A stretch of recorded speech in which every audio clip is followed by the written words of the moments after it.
যখন আপনি যুবক ছিলেন তখন দেখেছিলাম আপনার চেহারা আপনার সূর্যের মতো চাঁদের মতো টকবক টকবক করছে, ঝকঝক ঝকঝক করছে। কিন্তু আপনি খলিফাতুল মুসলিমিন হওয়ার পরে আপনার কি অবস্থা, আপনার চেহারার কি অবস্থা? চেহারা একবারে নষ্ট হয়ে গেল কেন? উমর বিন আব্দুল আজিজ রাহিমাহুল্লাহ উত্তর দিচ্ছেন, হে আমার ভাই, আমি খলিফাতুল মুসলিমিন হয়েছি, কিয়ামতের দিন যদি আল্লাহর সামনে দাঁড়িয়ে হিসাব দিতে আমি না পারি, আল্লাহর সামনে যদি আমি ধরা খেয়ে যাই, রাজত্ব চালাতে গিয়ে কোন এলাকায়, কোন গ্রামে, কোন ব্যক্তি, কোন পরিবার কষ্টে জীবন যাপন করছে, কোথায় রাস্তা ঠিক নাই, কোথায় নিরাপত্তা নাই, এসব বিষয়গুলো যদি আমি দায়িত্ব পালনে ব্যর্থ হয়ে যাই, তাহলে আল্লাহর সামনে দাঁড়িয়ে আমি কি জবাব দেব? এই টেনশনে আমার চেহারার অবস্থা এমন হয়ে গেছে। ভাইয়ার আমার, উমর বিন আব্দুল আজিজ আমার একজন নেতা ছিলেন, যেই সময় তার শাসন আমলে আমরা যেটা ছাত্র বয়সে শুনেছি, কিতাবে লেখা আছে, বাঘ আর হরিণ এক ঘাটে পানি খেত, কিন্তু বাঘ হরিণকে আক্রমণ করতো না। রাখাল বকরি চড়াচ্ছে, বকরি ধরে নিচ্ছে বাঘে। রাখাল বলছে, এই বাঘ, আমার বকরি কেন ধরলা? বকরি আমাকে দিয়ে দাও।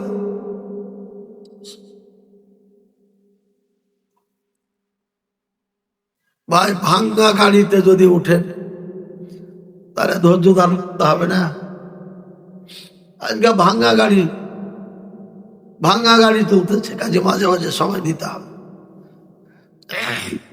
সোফাটাও সঠিক নিচা এদিক ছাড়া ব্যালেন্স ঠিক হচ্ছে না। কি বলছিলাম ভাই? উমর বিন আব্দুল আজিজ এমন খলিফাতুল মুসলিমিন ছিলেন, এমন বাদশাহ ছিলেন, তার জমানায় এক ঘাটে বাঘ আর হরিণ পানি পান করত। রাখালের বকরি ধরে নিয়ে চলে গেলে পারে রাখাল বলতে, বাঘ, আমার ঘরে আমার বকরি কেন নিয়েছো? বকরি দিয়ে দাও। বকরি ফেরত দিয়ে দিত। এমন ন্যায় পরায়ণ বাদশা ছিল, এমন ইনসাফ দেশে উনি কায়েম করেছিলেন। ওনার জীবনে একজন নারী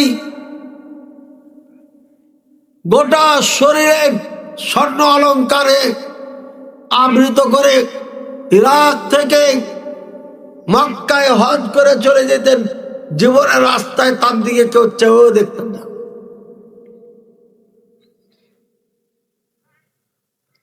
এই ছিল তার রাজত্ব, এই ছিল তার শাসন আমল। তারপরও তিনি আল্লাহর ভয়ে এইভাবে চিন্তিত ছিলেন যে তার চেহারাটা পর্যন্ত খারাপ হয়ে গেছে। আমাদের দেশের নেতারা, তাদের চেহারার অবস্থা কি বলেন?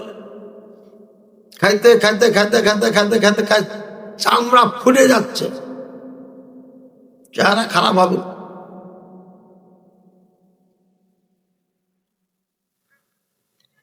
টাকা কি পরিমাণ চুরি করে ও নিজেও হিসাব দিতে পারবে না, দুনিয়াতে পারবে না, মরার পরে কেমন হবে? ভাই আমার, মৃত্যু এমন একটা জিনিস, এটা কাউকে ছাড়বে না। আল্লাহ বলছেন, কাল্লা ইযা বালাগাতিত তারাকি, সাবধান, সতর্ক, যখন তোমার এই শ্বাসটা তোমার কণ্ঠ নালীতে চলে আসবে, এখানে চলে আসবে, কিল মান রাক, আশপাশে যারা থাকবে তারা বলবে, আরে কোন রাকি আছে, কোন ডাক্তার আছে, তাড়াতাড়ি ডাকো। কি ভাই বলে না বলো? ডাক্তারকে ডাকার জন্য খোঁজাখুঁজি ছোটাছুটি শুরু করেন। আল্লাহ কোরআনে ওটা বলছেন, তখন তারা বলবে, আরে কেউ রাকি আছে, কেউ কি ঝাড়ফুঁক করে দিতে পারবে? দেখো, এই তো শেষ মুহূর্ত হয়ে ফিরাক, এই মৃত্যু ব্যক্তি ওই সময় যখন তার শ্বাসটা এখানে চলে আসবে হুলকুমে ওখানে, তখন ফেরাক সে দেখে নিবে, তার ইয়াকিন হয়ে যাবে এটা আমার বিচ্ছিন্ন, আমার এই দুনিয়া আর থাকা হলো না। তারপরে মৃত্যু সজ্জায় ছটফট করতে থাকে। দেখবেন ওই সময় এইভাবে চোখ খুলে রাখেন আর এদিকে ছটফট করে, কেউ পানি চাই, নানান ধরনের চিৎকার করতে থাকে। আল্লাহ তাআলা কোরআনুল কারিমে এই কথাই বলেছেন, ওয়াজাত সাকরাতুল মউত বিল হক। আরে সত্যি এটাই সেই মৃত্যু যন্ত্রণা, যেই মৃত্যুর কথা তুমি শুনেছিলে, ওই মৃত্যু হচ্ছে এটাই। ওয়াজাত সাকরাতুল মউত, মৌতের যন্ত্রণা এসে গেছে, মৃত্যু এসে গেছে। যালিকা মা কুনতা মিনহু তাহিদ, এটা সেই মৃত্যু যেই মৃত্যু থেকে তুমি পালাচ্ছিলে, তুমি ভাগতে, যে মৃত্যু থেকে বাঁচার জন্য দুনিয়ার সব চেষ্টা করে গেছো, যে মৃত্যু থেকে বাঁচার জন্য দড়িয়ে ঢাকায় গেছো, শেরপুর সদর হাসপাতালে গেছো, ওখানে হয় নাই, পরে আবার ঢাকা ট্রান্সফার করা হয়েছে। ঢাকায় হয় নাই, ভারত পাঠাই দেওয়া হয়েছে, ভারতে হয় নাই, লন্ডন পাঠানো হয়েছে, লন্ডনে হয় নাই, সিঙ্গাপুরে পাঠানো হয়েছে। এটাই সেই মৃত্যু, যে মৃত্যুর থেকে তুমি পালিয়ে বেড়াচ্ছ। আমরা বাঘ দেখলে কি বসে থাকি? বসে থাকবো? সাপ দেখলে কেউ বসে থাকে কেন? সাপ যদি দংশন করে তাহলে নির্ঘাত মৃত্যু হবে। এই জন্য সাপ দেখলে আমরা পালিয়ে যাই। আল্লাহ তাআলা বলছেন এটাই সে মৃত্যু, যে মৃত্যু থেকে তুমি পালিয়েছিলে। কুল ইন্নাল মাউতাল্লাযী তাফিরুনা মিনহু ফাইন্নাহু মুলাকীকুম। হে মুহাম্মদ সাল্লাল্লাহু আলাইহি ওয়াসাল্লাম, আপনি বলে দিন এটাই সেই মৃত্যু, যে মৃত্যু থেকে তোমরা পালিয়ে বেড়াচ্ছ। এটাই সেই মৃত্যু, যে মৃত্যুর জন্য আমরা পালিয়ে বেড়াচ্ছিলাম। এটাই সেই মৃত্যু।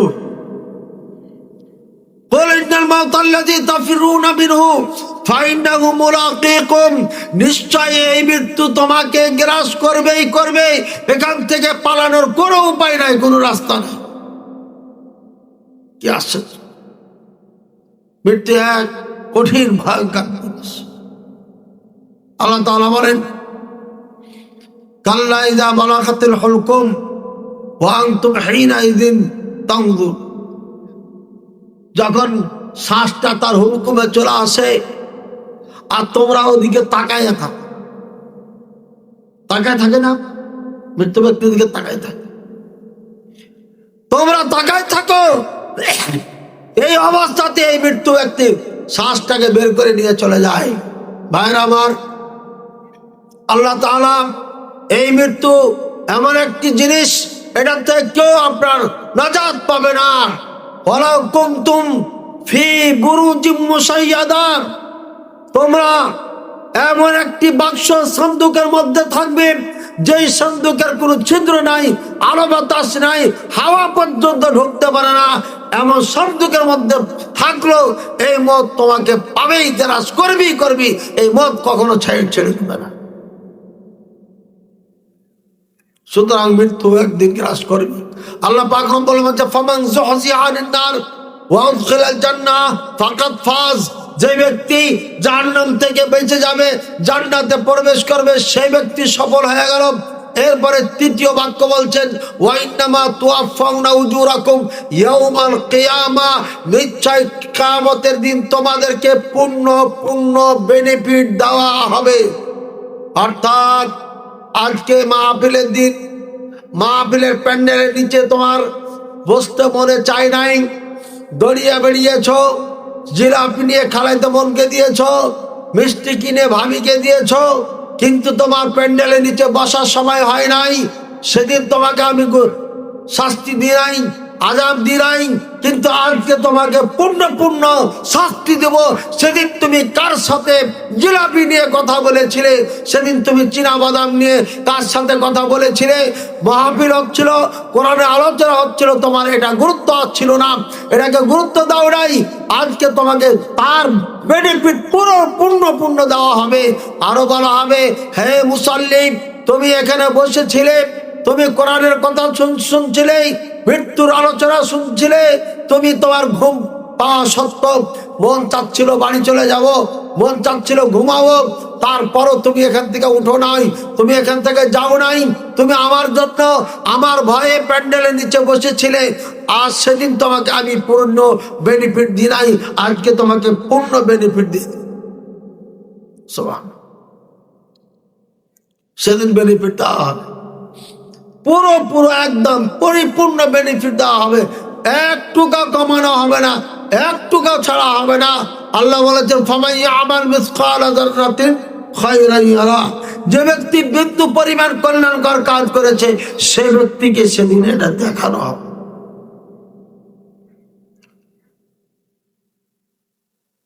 ইযা যুলজিলাতিল আরদু জিলজালাহা ওয়া আখরাজাতিল আরদু আসকালাহা ওয়া ক্বালাল ইনসানু মা লাহা ইয়াওমাইযিন তুহাদ্দিসু আখবারাহা, এই জমিন সেদিন সাক্ষী দেবে, বলে আল্লাহ এই জমিনে বসে বসে তোমার উমুক বান্দা মাহফিল শুনতেছিল। আবার এই জমিন বলবে, আল্লাহ তোমার উমুক বান্দা জিলাপি নিয়ে খালাইতে বোন, মামাতে বোন, গ্রামের বোনকে বান্ধবীকে খাওয়াচ্ছিল, সেদিন মাহফিল শুনে নাই, জমিনে বলবে। আর মানুষ তখন বলবে, সেই ব্যক্তি বলবে, ওয়াকালাল ইনসানু মা লাহা, বলবে আরে জমিনের কি হলো, জমিন কেন কথা বলে? জমিন সব কিছুই বলে দেয়। আপনার জীবনে আপনি যাহা কিছু করেছেন সব কিছু সেদিন জমিন বলে দিবে। আল্লাহ পাক রব্বুল আলামিন আপনার সামনে আমলনামা পেশ করে দিবেন। সেদিন বলবেন, মালি হাদাল কিতাব, এই কেটা কেমন একটা কিতাব, এটা কেমন একটা খাতা, কেমন একটা দপ্তর। মালি হাদাল কিতাব লা ইগাদিরু সগীরাতাও ওয়ালা কাবীরাতান ইল্লা আহসাহা, এটা কেমন একটা কিতাব, এর মধ্যে ছোট গলাও ছাড়ে নাই, বড় কিছুও ছাড়ে নাই, এক কথা সব লিখেছে। ওয়াজাদু মা আমিলু হাদিরা, দুনিয়াতে যা কিছু করেছে সব কিছুই এর মধ্যে উপস্থিত পাবে। মাহফিলের দিন কি করেছিলেন, বাজারের দিন কি করেছিলেন, একজনের টাকা পড়েছে, আপনি ফট করে জুতা দিয়ে ঢেকে ফেলেছেন, এই টাকাটা 5টা টাকা আপনি দেন নাই, সেদিন এটা লেখা হয়ে যাবে এবং ওই কিতাবের মধ্যে হাজির পাবেন। বাজারে হাঁটতে হাঁটতে কলিমুদ্দিন বাদাম বিক্রি করছে, আপনি একটা বাদাম নিয়ে খেয়ে নিয়েছেন, কলিমুদ্দিন কিছু মনে করে নাই, আপনিও কিছু মনে করেন নাই। কলিমুদ্দিনের মনের মধ্যে এতটুকু শুধু আসলো, বাদামটা খেয়ে নিল টাকা ছাড়া। এই দুঃখটা যদি তার থেকে যায়, তাহলে কিয়ামতের দিন আপনাকে বাদাম দিতে হবে। বাদাম না দিলে আপনি জান্নাতে যেতে পারবেন না, জাহান্নামেও যেতে পারবেন না। মারাত্মক জিনিস, খুবই কঠিন জিনিস। মানুষের হক, বান্দার হক, এটা কখনো মাফ হবে না। গরুর রাখালেরা গরুকে পিটায়, কাদায় উঠতে পারে না, কিয়ামতের দিন এই গরুকে জিন্দা করা হবে। এরপরে বলবে প্রতিশোধ নিয়ে নাও। প্রতিশোধ যখন নেওয়া হবে তখন বলবে কুম তুরাবা, তোমরা মাটি হয়ে যাও, তখন মাটি হয়ে যাও। সেদিন কাফেররা বলবে যে আফসোস, যদি আমরাও মাটি হয়ে যাইতাম। সুতরাং আপনি যার উপরে অন্যায় করবেন কিয়ামতের ময়দানে সেটা আপনাকে দিতে হবে। এটা না দিলে পরে আপনি এক পাও এদিক ওদিক যেতে পারবেন না। আল্লাহ পাক রব্বুল আলামিন বলেছেন, ওয়া ইন্নামা তুওয়াফাউনা উজুরাকুম ইয়াউমাল কিয়ামাহ, কিয়ামতের দিন সেদিন তোমাকে পূর্ণ বেনিফিট দেওয়া হবে। বলেন সুবহান। কত ভয়ঙ্কর! আমরা জীবনে যা করছি আমরা কি হিসাব দিতে পারবো? চিন্তা করে দেখি। এরপরে চতুর্থ বাক্য আল্লাহ বলছেন কুল্লু নাফসিন যায়িকাতুল মউত, প্রত্যেকটি আত্মা মৃত্যুর স্বাদ চাখবে। প্রত্যেকটি আত্মা মৃত্যুর স্বাদ চাখবে। আল্লাহ কথা বলে নাই কুল্লু ইনসান ইয়ামুত, প্রত্যেকটি মানুষ মরে যাবে, কথা আল্লাহ বলে নাই। অথবা কথা বলে নাই কুল্লু নাফসিন তামুত, প্রত্যেকটি আত্মা মরে যাবে, কথা আল্লাহ বলে নাই। বলছে যায়িকাতুল মউত, এখানে মৃত্যুর স্বাদ গ্রহণ করবে। যায়িকা বলা হয় কাকে? যায়িকা বলা হয় মা ইয়াহসুলু বিহি হাক্কুল ইয়াকিন, যার মাধ্যমে একদম দৃঢ়ভাবে ইয়াকিনি জ্ঞান অর্জন হয়ে যায়। অর্থাৎ আপনি এখানে তরকারি পাকাচ্ছে, মা বোনেরা তরকারি সেন্ট ছুটছে, এটা বুঝতে পারছি তরকারিটা খুব ভালো হবে কি খারাপ হবে অনুভব করতে পারছি, কিন্তু এটা স্বাদ কেমন হবে এখনো কিন্তু বুঝতে পারি নাই। যখন এটা মুখে দিয়ে দেখব তখন এর স্বাদটা পরিপূর্ণ আমার জানা হবে যে হ্যাঁ এই তরকারির স্বাদটা এমন হইল। মৃত্যুর স্বাদ চাখতে হবে, এটা আল্লাহ বলেছেন। অর্থাৎ মৃত্যু হচ্ছে এমন একটা জিনিস, এটার যন্ত্রণা এত কঠিন যা ভাষায় প্রকাশ করা যাবে না। রাসূলুল্লাহ সাল্লাল্লাহু আলাইহি ওয়াসাল্লাম সম্পর্কে মা আয়েশা রাদিয়াল্লাহু আনহা বলেন, মাতান নবী সাল্লাল্লাহু আলাইহি ওয়াসাল্লাম ওয়া রাসু বাইনা যাকিরাতি ওয়া হাকিনা। রাসূলুল্লাহ সাল্লাল্লাহু আলাইহি ওয়াসাল্লাম যখন মারা যান তখন তার মাথা আমার এই বুক আর আমার এই যাকানা অর্থাৎ পেট, এটার মাঝখানে ছিল। থুতনি আর এই পেট সিনা আর এটার মাঝখানে ছিল। অর্থাৎ রাসূলুল্লাহ সাল্লাল্লাহু আলাইহি ওয়াসাল্লাম যখন মারা যান, রাসূলুল্লাহ সাল্লাল্লাহু আলাইহি ওয়াসাল্লামের মাথা মা আয়েশা রাদিয়াল্লাহু তাআলা আনহার এই দুই রানের উপরে ছিল, অর্থাৎ যেটাকে আমরা কোল বলি অথবা গুণ বলি। রাসূলুল্লাহ সাল্লাল্লাহু আলাইহি ওয়াসাল্লাম মৃত্যু যন্ত্রণায় যখন ছটফট করছিলেন তখন পাশে একটা রকওয়া অর্থাৎ চামড়ার তৈরি করা একটা পাত্র ছিল। ওয়াকানা ফিহি মা, এর মধ্যে পানি ছিল। রাসূলুল্লাহ সাল্লাল্লাহু আলাইহি ওয়াসাল্লাম হাত মোবারক এই পানিতে রকওয়াতে ঢোকাচ্ছিলেন আর নিচ্ছিলেন যে চেহারায় নিচ্ছে আর বলছিলেন ওয়া সাকারাতুল। ফাতেমা জোহরা রাদিয়াল্লাহু তাআলা আনহা সংবাদ পেয়ে দৌড়িয়ে আসলেন। আসার পর বাবার এই অবস্থা দেখে বলছেন ওয়া সাকারাতুল মউত ইয়া আবি, হে আমার পিতা, মৃত্যুর যন্ত্রণা কত কঠিন। অর্থাৎ রাসূলুল্লাহ সাল্লাল্লাহু আলাইহি ওয়াসাল্লাম মৃত্যুর যন্ত্রণায় ছটফট করছে। জিবরাইল আলাইহিস সালাম এসে গেছেন। আসার পরে বলছেন মুহাম্মদ সাল্লাল্লাহু আলাইহি ওয়াসাল্লাম আপনার জন্য সুসংবাদ। সুসংবাদ কি? বলছে আল্লাহ তাআলা আপনাকে ইখতিয়ার দিয়েছেন, দুনিয়ায় থাকবেন না চলে যাবেন। যদি চান থাকবেন তাহলে থাকতে পারেন, যদি চান চলে যাবেন তাহলে পরে আল্লাহ আপনাকে ইখতিয়ার দিয়েছে আপনি চলে আসতে পারেন।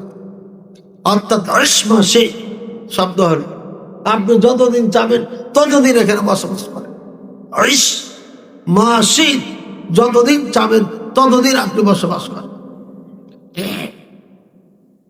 রাসূলুল্লাহ সাল্লাল্লাহু আলাইহি ওয়াসাল্লাম হাত উঠালেন এভাবে, এরপরে বলছেন আল্লাহুম্মা বিররফিকিল আ'লা, আল্লাহুম্মা বিররফিকিল আ'লা, আল্লাহুম্মা বিররফিকিল আ'লা। হে আল্লাহ, আমার সব থেকে উঁচে ওপরে যে বন্ধুগণ আছেন তাদের সাথে আমাকে মিলিত করে দিন। অর্থাৎ নবীদের সাথে, সিদ্দিকীনদের সাথে, শহীদদের সাথে, সালেহিনদের সাথে আমাকে মিলিত করে দেন। অর্থাৎ আমার এই দুনিয়া থাকার দরকার নাই, দুনিয়ার থেকে আমাকে নিয়ে চল। রাসূলুল্লাহ সাল্লাল্লাহু আলাইহি ওয়াসাল্লাম এই পৃথিবীর সব থেকে দামি মানুষ। রাসূলুল্লাহ সাল্লাল্লাহু আলাইহি ওয়াসাল্লাম আল্লাহর সব থেকে প্রিয় বান্দা। রাসূলুল্লাহ সাল্লাল্লাহু আলাইহি ওয়াসাল্লাম এই আসমানের নিচে জমিনের উপরে যত মানব জাতিকে আল্লাহ পাঠিয়েছেন তার মধ্যে সব থেকে দামি মানুষ হচ্ছে মুহাম্মদ সাল্লাল্লাহু আলাইহি সাল্লাম। সাল্লাল্লাহু আলাইহি সাল্লাম তাকেই আল্লাহ পাক রব্বুল আলামিন মৃত্যু যন্ত্রণা এভাবে দিয়েছেন। ফাতেমাতুজ জোহরা রাদিয়াল্লাহু তাআলা বলছে, ওয়া সাকারাতুল মউত, মৃত্যুর কি যন্ত্রণা হে আমার পিতা।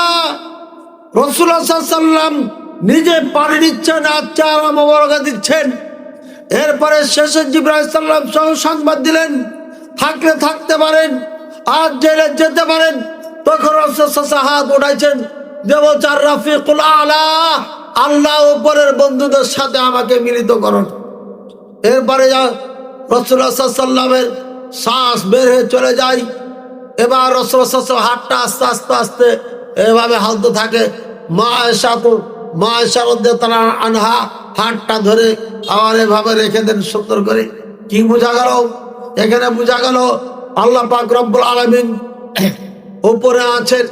এটা রাসূলুল্লাহ সাল্লাল্লাহু আলাইহি সাল্লাম মৃত্যু অবস্থায় বলে গেছেন, হে আমার বান্দারা, নাকি হে আমার উম্মতেরা, হে আমার সাহাবায়ে কেরাম, শুনে নাও, আল্লাহ যে উপরে আছেন, আমি শেষ নিঃশ্বাস ত্যাগ করার সময়ও তোমাদেরকে বলে গেলাম আল্লাহ কোথায় আছেন? উপরে আছেন। এই জন্য আল্লাহ পাক রব্বুল আলামিন হাত নাকি রাসূলুল্লাহ সাল্লাল্লাহু আলাইহি সাল্লাম, আল্লাহ রাসূলুল্লাহ সাল্লাল্লাহু আলাইহি সাল্লাম শেষ নিঃশ্বাস ত্যাগ করার সময় হাতকে উপরে উঠিয়ে কথা আল্লাহর দিকে ইঙ্গিত করে বলছে, হে আল্লাহ, আমাকে রফিকে আলার সঙ্গে মিলিয়ে দেন। বোঝাচ্ছেন আল্লাহ উপরে আছেন। অথচ আমাদের দেশের এই জর্দাখোর মুলবিরা, তামাকখোর মুলবিরা, গোলখোর পাঠ করে এই মুলবিরা জোর গলায় চিৎকার করে বলে আল্লাহ সব জায়গায় বিরাজমান। মনে রাখবেন, যেই মুলবি যে কথা বলবে আল্লাহ সব জায়গায় বিরাজমান, ওই মুলবি কাফের, ওই মুলবি কাফের, ওই মুলবি কাফের। এই মুলবির বক্তব্য শুনে যে বিশ্বাস করবে, মেনে নিবে, ওই ব্যক্তিও কাফের। তার নামাজ দিয়ে কাজে হবে না, তার হজ করে কাজে লাগবে না, তার সিয়াম রেখে কাজে আসবে না, যাকাত দিয়েও কাজে আসবে না। পৃথিবীর সমস্ত নেক আমল করুক, যত পারে তত করুক, তার কোনো আমলই আল্লাহর কাছে গ্রহণযোগ্য হবে না, কারণ সে মুসলমানই নেই। আল্লাহ কোথায় আছেন? ওপরে আছে। ওপরে কোথায়? আরশের ওপরে। রাসূলুল্লাহ সাল্লাল্লাহু আলাইহি সাল্লাম বিদায় ভাষণ দিচ্ছেন। বিদায় ভাষণ কোথায় দিয়েছিলেন?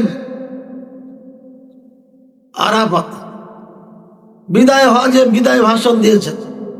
সেদিন বলছেন, হে আমার সাহাবীরা, হাল বাল্লাগতু, আমি কি এই রিসালাত দায়িত্ব যেটা পেয়েছিলাম এটা কি তোমাদের কাছে পৌঁছাইতে পেরেছি?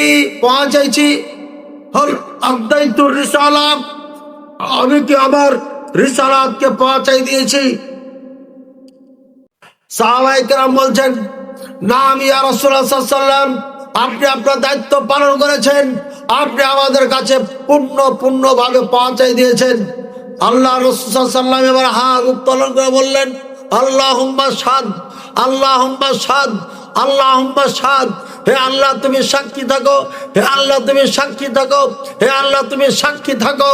আমার উপরে হাত উত্তোলন করে এটা বুঝিয়ে দিয়েছেন আল্লাহ তাআলা উপরে আছেন, আল্লাহ তাআলা সব জায়গায় বিরাজমান নয়। এরপরে যদি কেউ বলে আল্লাহ সব জায়গায় বিরাজমান, অরিজিনাল কাফের, চিরকাল জাহান্নামী, কোনোদিন জান্নাতে যেতে পারবে না। আমি বলবো, যারা এসব আকীদা পোষণ করেন, মনে রাখবেন আপনি এই শিক্ষা ভুল শিক্ষা নিয়েছেন। মাতুরিদি আশায়েরা শিক্ষা নিয়েছেন। মাতুরিদি আশায়েরা এরা আহলুস সুন্নাহ ওয়াল জামাতের আলেম ছিল না, এরা গোমরা পথভ্রষ্ট আলেম ছিল। এরা তওবা করে পরে কথাই বলেছিল যে আমি তওবা করেছি মাতুরিদি, আমার আকীদা হচ্ছে ইমাম আহমদ রাহিমাহুল্লাহর আকীদা। সুতরাং কেউ যদি প্রশ্ন করে আকিমা হিয়া আকীদাতু মাতুরিদি, মাতুরিদির আকীদা কি, তাহলে তোমরা বলে দিও আকীদাতু মাতুরিদি আকীদাতু ইমাম ইবনে হাম্বল, আহমদ বিন হাম্বল রাহিমাহুল্লাহ। মাতুরিদির আকীদা হচ্ছে ইমাম আহমদ বিন হাম্বলের আকীদা। ইমাম আহমদ বিন হাম্বলের বিশ্বাস চিন্তা চেতনা যেমন, মাতুরিদির চিন্তা চেতনা আকীদা তেমন। আর ইমাম আহমদ রাহিমাহুল্লাহ আকীদা ছিল আল্লাহ আরশের উপরে আছেন, আল্লাহ সব জায়গায় বিরাজমান নাই, আল্লাহ মুমিনের কলবে নাই। যারা এই আকীদা বিশ্বাস করে, যারা এটা মনে করে, তারা মুসলমান হতে পারে না, তারা কাফের কাফের কাফের, কোনো সন্দেহ ছাড়া কাফের। এদের পক্ষে কোনো দলিল কোরআনে নাই, হাদিসে নাই, কোথাও নাই। যা আছে তা বানাওয়াট আছে, সত্যিকারী নাই। কোরআন থেকে যে দলিল দেয় ওয়া হুয়া মাআকুম, উনি তোমাদের সাথে আছেন, তার অর্থ এটা নয় যে আল্লাহ তাআলা তোমার সাথে আছে। আয়ার অর্থ হচ্ছে আল্লাহ তাআলার ফেরেশতা তোমার সাথে আছে। এর অর্থ হচ্ছে আল্লাহ তাআলার ইলম জ্ঞান তোমার সাথে আছে। তুমি কি করছো, কি বলছো আল্লাহ জানেন। এর অর্থ আল্লাহর দৃষ্টি তোমার সাথে আছে, তুমি কি করছো তোমাকে দেখছে আল্লাহ। এর অর্থ আল্লাহ এখানে তোমার সাথে আছে। এর অর্থ আল্লাহর রাজত্ব ক্ষমতা তোমার সাথে আছে। যে কোনো মুহূর্তে আল্লাহ পাক রব্বুল আলামিন তোমাকে এখানেই তোমার জান কবজ করতে পারেন। যে কোনো মুহূর্তে তোমার সবকিছু বন্ধ করে দিতে পারেন। যে কোনো মুহূর্তে তোমার রাজত্ব ছিনিয়ে নিতে পারেন। যে কোনো মুহূর্তে আল্লাহ চাইলে রাজত্ব দিতে পারেন। অর্থাৎ আল্লাহর রাজত্ব, আল্লাহর ক্ষমতা সব জায়গায় বিরাজমান। কিন্তু আল্লাহ তাআলা কে সব জায়গায় বিরাজমান বললে পারে ঈমান থাকবে না। আশা করি আমার কথা স্পষ্ট হয়েছে, বলতে কোনো সমস্যা হয় নাই।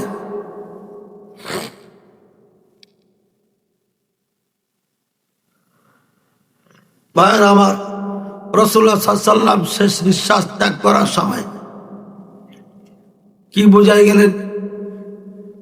আল্লাহ কোথায়? আরশ। মা আয়েশা রাদিয়াল্লাহু আনহা বলছেন, মা তান নবী সাল্লাল্লাহু আলাইহি ওয়াসাল্লাম ওয়ারাসাহু বাইনা হাকারাতি ওয়াদা। রাসূলুল্লাহ সাল্লাল্লাহু আলাইহি ওয়াসাল্লাম মারা গেছেন এমন অবস্থায়, যে অবস্থায় তার মাথা আমার সিনার বরাবর ছিল, এখানে ছিল।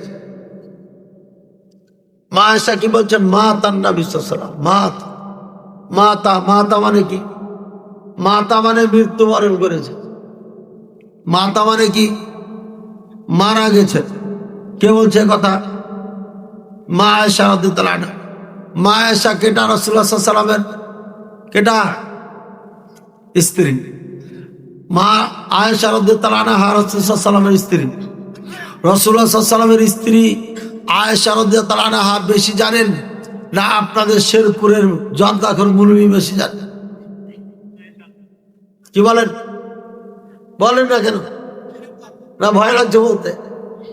মা আয়েশা রাদিয়াল্লাহু আনহা, মা আয়েশা রাদিয়াল্লাহু আনহাকে যদি এক পাল্লায় রেখে দেওয়া হয়, আর এই জর্দাখর মুলবিকে যদি কোটি কোটি মুলবি একদিকে রাখে, তার পায়ে জুতা বরাবর হয়।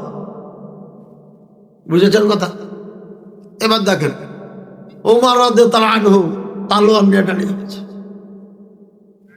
খবরদার কেউ বলবে না রাসূলুল্লাহ সাল্লাল্লাহু আলাইহি ওয়াসাল্লাম মারা গেছে। যদি বলো তালোয়ার দিয়ে কল্লা পার করো। গরম মানুষ, কম্প্রোমাইজ করতে জানে না। যেটা বুঝে ওটা বাস্তবায়ন করতে হবে। এখানে কম্প্রোমাইজ করার কিছু নেই। আবু বকর রাদিয়াল্লাহু আনহু উপস্থিত ছিলেন না। জনগণ সব চুপচাপ। রাসূলুল্লাহ সাল্লাল্লাহু আলাইহি ওয়াসাল্লাম মারা গেছেন এ কথা বলার সাহসকে পায় না। আবু বকর রাদিয়াল্লাহু আনহু শুনতে পেয়েছেন, আওয়ালির দিকে ছিলেন, ওই যে জান্নাতুল বাকি ওই দিকে ছিলেন। উনি দৌড়িয়ে আসছেন। আসার পরে রাসূলুল্লাহ সাল্লাল্লাহু আলাইহি ওয়াসাল্লামের কামরায় অর্থাৎ মা আয়েশা রাদিয়াল্লাহু আনহা হুজরা মুবারকে ঢুকলেন, রুমে ঢুকলেন। ঢোকার পরে দেখছেন চাদর দিয়ে ঢাকা আছে। চাদরটা উঠালেন, উঠার পরে পর্যবেক্ষণ করে দেখলেন রাসূলুল্লাহ সাল্লাল্লাহু আলাইহি ওয়াসাল্লাম নাই।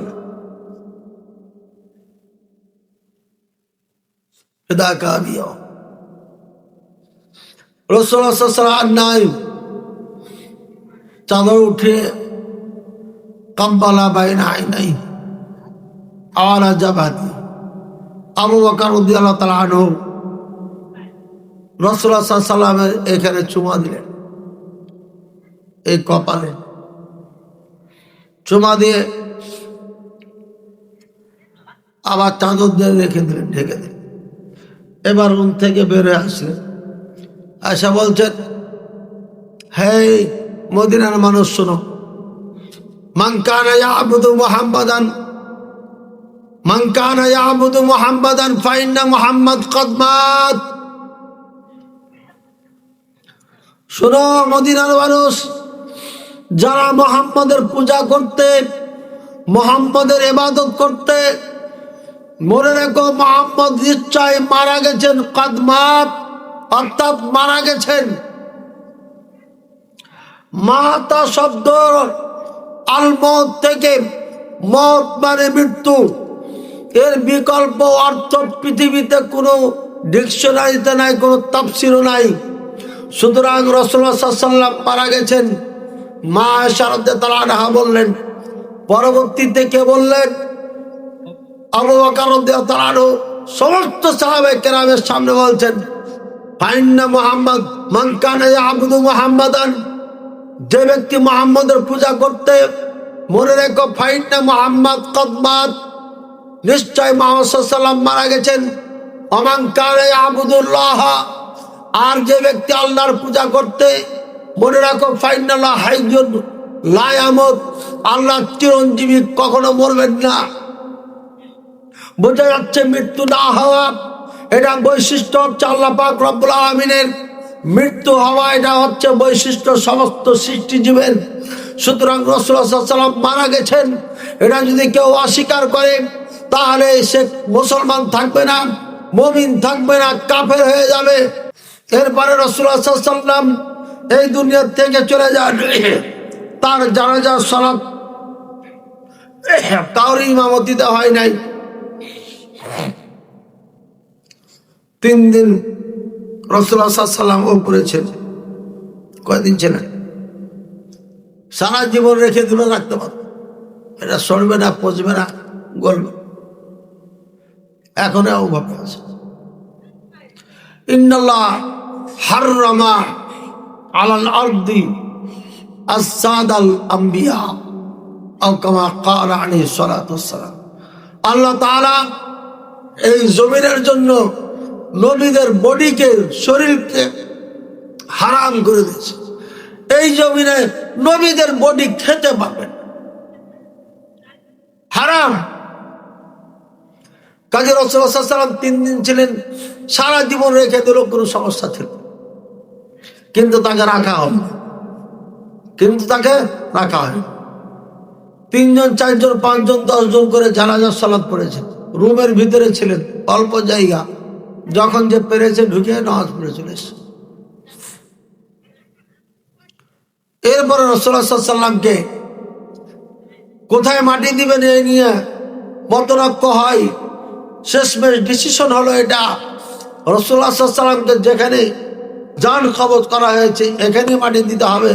এই জন্য যে নবীদের যেখানে কবজ করা হয়, ভালো জায়গায় করা হয়, খারাপ জায়গায় করা হয়। সুতরাং এখানেই যেহেতু ওনার মৃত্যু হয়েছে, এখানে ওনাকে দফন করতে হবে। এবার মা আয়েশা রাদিয়াল্লাহু আনহা হুজরায়, রুমে, এখানেই দফন করা হয়েছে। যেভাবে দফন করা হয়েছিল মাটি দিয়ে, ওইভাবে এখনো মাটি আছে, পাকা করা হয়। আপনারা ফেসবুকে যেগুলো দেখেন, পাগড়ি, জুতা, চুল, দাড়ি, এগুলো সব মিথ্যা বানাওয়াট, এগুলো শিয়ারা মাঝে মাঝে ফেসবুকে দিয়ে ধোকা দিচ্ছে আপনাকে। পাকা করা কবর দেখাচ্ছে, ওটা রাসূলুল্লাহ সাল্লাল্লাহু আলাইহি ওয়াসাল্লামের কবর না। অরিজিনালি রাসূলুল্লাহ সাল্লাল্লাহু আলাইহি ওয়াসাল্লামের কবর এখনো মাটি, ওপরও মাটি, নিচে মাটি, চারিদিকে মাটি। আবু বকর রাদিয়াল্লাহু তাআলা তাই, ওমর রাদিয়াল্লাহু তাআলা তাই। এখানে কোনো পরিবর্তন কেউ আজ পর্যন্ত ঘটে নাই, যেমন ছিল তেমনই আছে। যারা হজ উমরা করতে যাবেন, মসজিদের নববীর কিবলার দিকে একটা বিল্ডিং আছে, ওখানে যাওয়ার পরে দেখবেন ওখানে একটা জাদু ঘর আছে, আমাদের ভাষায় জাদুঘর, ওখানে বলা হয় মাথাব। ওখানে রাসূলুল্লাহ সাল্লাল্লাহু আলাইহি ওয়াসাল্লাম মদিনার বাড়ি ঘর কেমন ছিল, রাসূলুল্লাহ সাল্লাল্লাহু আলাইহি ওয়াসাল্লামের যুগে রাসূলুল্লাহ সাল্লাল্লাহু আলাইহি ওয়াসাল্লামের বাড়িটা কেমন ছিল, রাসূলুল্লাহ সাল্লাল্লাহু আলাইহি ওয়াসাল্লামের কবর কেমন ছিল, কেমন আছে, ওইখানে ওই ছবিগুলো দেওয়া আছে, বাড়িঘর তৈরি করা আছে। ওই জায়গাতে ঢোকে আপনি দেখবেন 40 সিরিয়াল করে নাই, ঢুকলে পারে ওখানে দেখতে পাবেন ওই যুগের সব নকশা ওখানে করা আছে। বাইরে আমার রাসূলুল্লাহ সাল্লাল্লাহু আলাইহি ওয়াসাল্লামের কবর ফাঁকা নয়। নেটে ফেসবুকে যেগুলো দেখা যায়, এগুলো শিয়ারা ধোকা দিচ্ছে। যাতে করে আমরা এই যে জর্দাখোর মৌলবীদের কবর পাকা করি, ওদের কবরে চাদর চড়াই, টাকা দিয়ে পয়সা দিয়ে আগরবাতি মোমবাতি গরু দিয়ে মুষ দিয়ে উরুসের নামে আপনার পাপ করি, শিরক করি। এই জন্য তারা ওগুলো দেখিয়ে মানুষকে বোকা বানাচ্ছে। মাজারে যারা কবরে টাকা দেয় মুশরিক, যারা বন্ধক মানে তারা মুশরিক, যারা কবরকে যে কবরবাসীর কাছে চায় তারা মুশরিক, চিরকাল জাহান্নামী, কোনোদিন জান্নাতে যেতে পারবে না। যারা সেখানে আগরবাতি দেয় তারা মুশরিক, মোমবাতি জ্বালায় মুশরিক, চাদর দেয় মুশরিক, সিজদা করে মুশরিক, রুকু করে মুশরিক, চাই মুশরিক, মান্নত মানে মুশরিক, কিছু জবাই করে মুশরিক। সুতরাং উরুসের নাম দিয়ে যে সমস্ত মাজারে গরু জবাই করা হয় এরা অরিজিনাল মুশরিক, এরা মুসলমান নয়। এদের মাঝে আর হিন্দুদের মাঝে কোনো পার্থক্য নাই। এরাই হচ্ছে সেই হিন্দু, যে হিন্দুদের কথা রাসূল সাল্লাল্লাহু আলাইহি ওয়াসাল্লাম অনেক আগে বলেছেন, লা তাকুমুস সাআ হাত্তা তালতাকা কাবাইল মিন উম্মতি মাআল মুশরিকিন। কিয়ামত অনুষ্ঠিত হবে না যতক্ষণ পর্যন্ত আমার উম্মতের একটা কাফেলা নাই, কয়েকটা দল মানে তার কোনো সীমারেখা নাই। 1000 দল হতে পারে, কোটি দল হতে পারে, 100 হতে পারে, 10টা হতে পারে, 3টা হতে পারে, 3-3-এর অধিক দল। আপনার কি হবে? মুশরিকদের সাথে একাকার হয়ে যাবে। যতদিন একাকার না হবে ততদিন পর্যন্ত কিয়ামত হবে না। এটা রাসূলুল্লাহ সাল্লাল্লাহু আলাইহি ওয়াসাল্লাম বলেছেন। বলেন এবার বাংলাদেশের কোন কাবিলা, কোন গোত্র, কোন দল মুশরিকদের সাথে একাকার হয়েছে না হয়নি? হয়েছে না হয়নি? না ভয় লাগছে? দাড়ি টুপি পাঞ্জাবি নিয়া মণ্ডপে মন্দিরে যাইয়া নেচেছে না নাচে নাই? মেয়েদের সাথে নেচেছে দাড়ি টুপি নিয়া।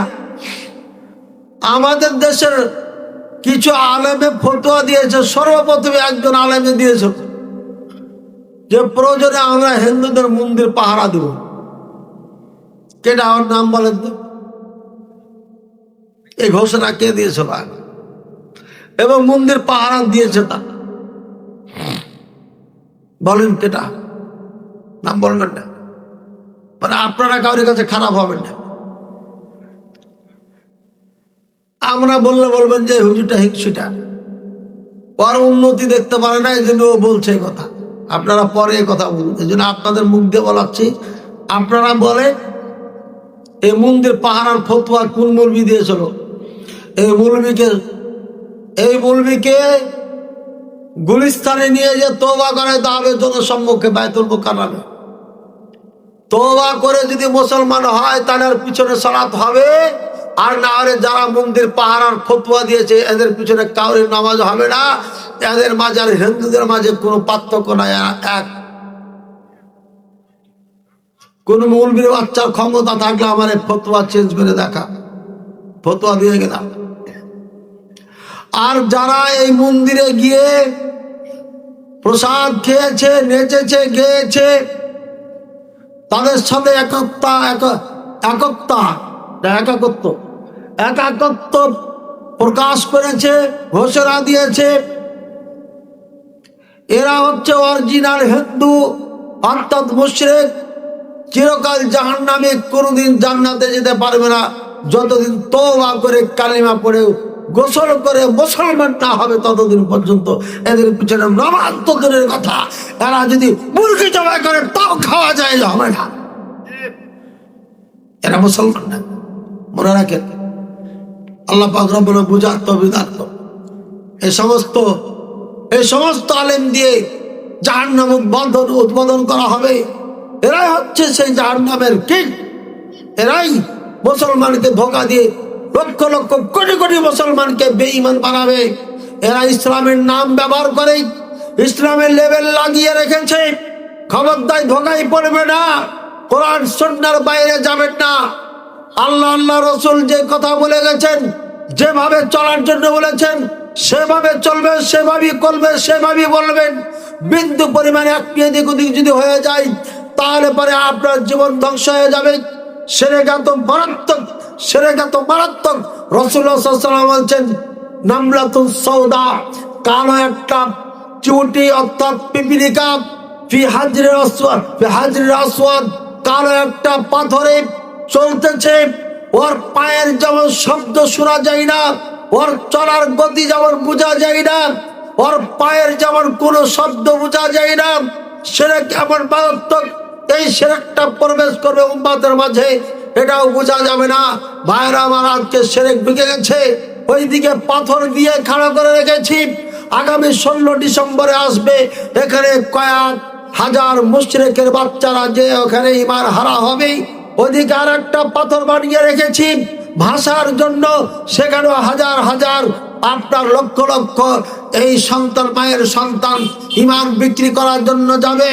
21 ভাষা আন্দোলন কি করে, 21 কি ফেব্রুয়ারি, মানে আজকে না,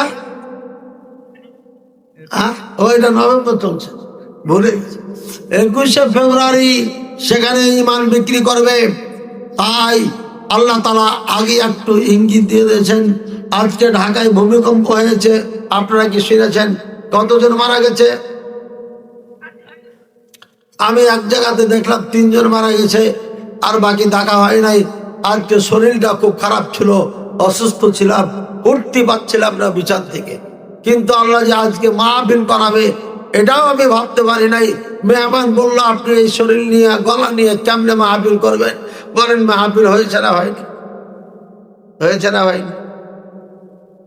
আমি বললাম যে আল্লাহই করাবেন, আমি যাই ওই পর্যন্ত। এই আল্লাহ করাইছেন, আলহামদুলিল্লাহ। আগের থেকে গলা পরিষ্কার হয়েছে না হয় নাই? হয়ে গেছে। এর মানে এই গাড়ি চলবে, থামবে না ইনশাআল্লাহ। আল্লাহ ব্যবস্থা করবেন। আল্লাহ বলছেন, ইয়াসিমুকা আনিন নাস, মানুষ থেকে তোমাকে বাঁচাও। আমি এক জায়গায় বক্তব্য দিচ্ছিলাম, আমাকে একজন বলল, আপনার পিছনে একজন কবিরাজ বসেছিল। এই কবিরাজ কি যেন করছে, আঙ্গুল নড়াচ্ছে, আমার মনে হয় আপনাকে জাদু করছে। ওইখান থেকে আমার গলাটা বসে গেছে। সুতরাং কোরআনের চিকিৎসা দিয়ে আমি সারা রাস্তা আসতেছিলাম। এই কোরআনের ওসিলাতে আল্লাহ তাআলা আমার সুস্থতা দান করেছেন, বলেন সুবহানাল্লাহ। এই জন্য কিছু ঘটে গেলেই ডাক্তারের কাছে দৌড়াবেন না, কোরআনের চিকিৎসা আগে করবেন। আগে কোরআনের চিকিৎসা করবেন, যদি দেখেন যে কাজ হচ্ছে না, তখন ডাক্তারও নিবেন। এর আগে দৌড়াদৌড়ি করেন না। আল্লাহ তাআলাই সবকিছু মালিক। ওয়াইদা মারিদতু ফাহুয়া ইয়াশফিন, আমি যখন অসুস্থ হই তখন তিনি আমাকে সুস্থতা দান করেন, বলেন সুবহানাল্লাহ। এই ঈমান, এই স্পিরিট যদি আপনার মাঝে থাকে, আপনাকে আল্লাহ তাআলা সুস্থতা দান করবেই করবে, কোনো সন্দেহ নাই। আল্লাহ তাআলা আমাদের বোঝার তৌফিক দান করুন। কোথায় বক্তব্য ছেড়ে দিলাম, লাইন কাটলো কোথায়? জি, ভূমিকম্প। আল্লাহ তাআলা বলেছেন, ওয়ালা তুযিকান্নাহুম আযাবা বিনাল আযাবিল আদনা দুনাল আযাবিল আকবার, আমি তাদেরকে বড় শাস্তি দেওয়ার আগে ছোট শাস্তি দিই, বড় আযাব দেওয়ার আগে ছোট আযাব দিই। ঢাকার ভূমিকম্প, ছোট্ট একটা ভূমিকম্প হয়েছে, কয়েক সেকেন্ডে গোটা ঢাকা শহরকে কাঁপিয়ে ফেলেছে। এক বিল্ডিং আর এক বিল্ডিংকে জড়িয়ে ধরেছে, যে গেলাম রে ভাই আমি। যদি বেশি নয়, আল্লাহ তাআলা এটা 5 মিনিট বহাল রাখে। অন্যান্য দেশে 7.34 এরকম হয়েছে, আর এখানে মনে হয় 2 কত না 3 কত, জি 12.2। এটা যদি 5 থেকে 10 মিনিট অবস্থান করত, ঢাকা শহর বলা যায় না অর্ধেকটাই মাটির সাথে মিশে। কতক্ষণ ছিল এটা? জি 3 সেকেন্ড। 3 সেকেন্ড চিন্তা করেছে, 3 মিনিট হলেই পারি বুঝতে পারতেন কি হতো। আল্লাহ এটা একটা ঝাঁকি দিয়ে সাবধান করলো, এই বাঙালি সাবধান হয়ে যাও, এই শেরপুরের যুবক তুমি সাবধান হও।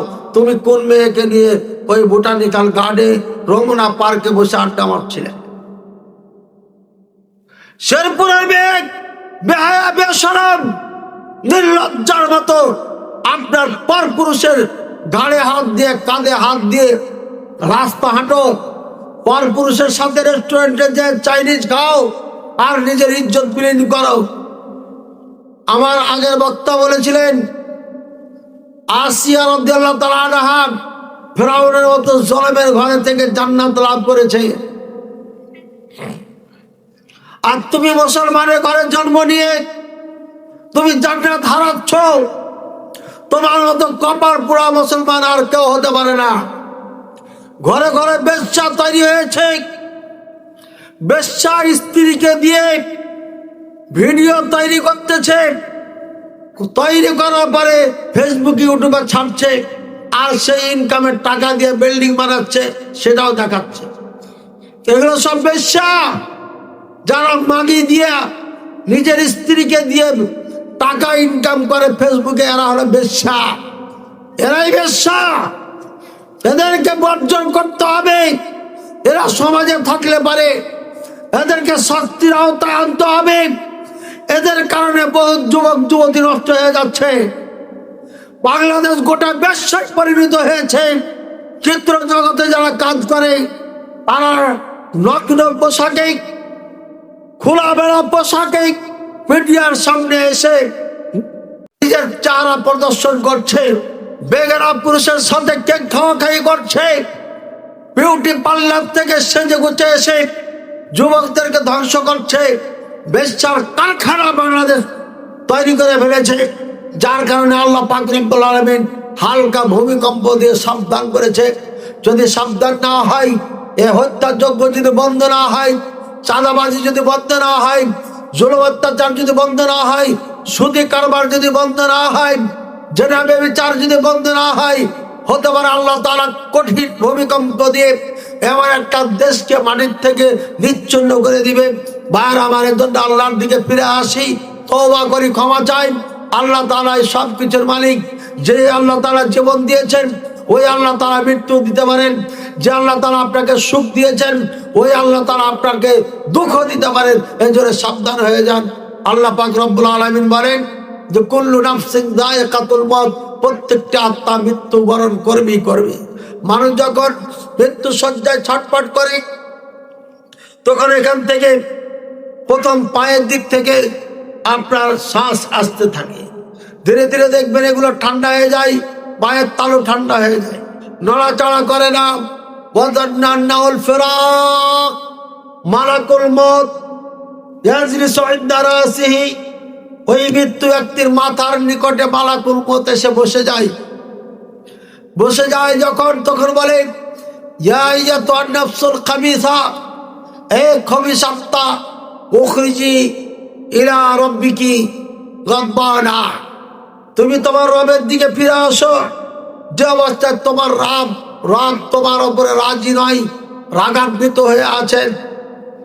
এরপরে এই তখন ভয়ে ঢুকে যায় শরীরের অঙ্গ পতনে বিভিন্ন জায়গায়। তখন মালাকুল মউত একে টান দিয়ে বের করে নিয়ে আসে। আপনারা ভেড়ি চিনেন?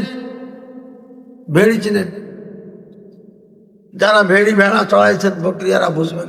ভেড়ির গায়ে এক ধরনের একটা ফল আছে, চারিদিকে কাঁটা, গায়ে লেগে গেলে ওটা টান। আমরা ওটাকে বলি হাগড়া।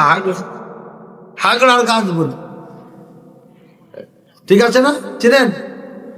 ওই হাগড়ার গাছের ফলটা যদি লেগে যায়, এটা ছোটে না, তখন ওর চুল সহ টাইনা বের করতে হয়, নিয়ে আসতে।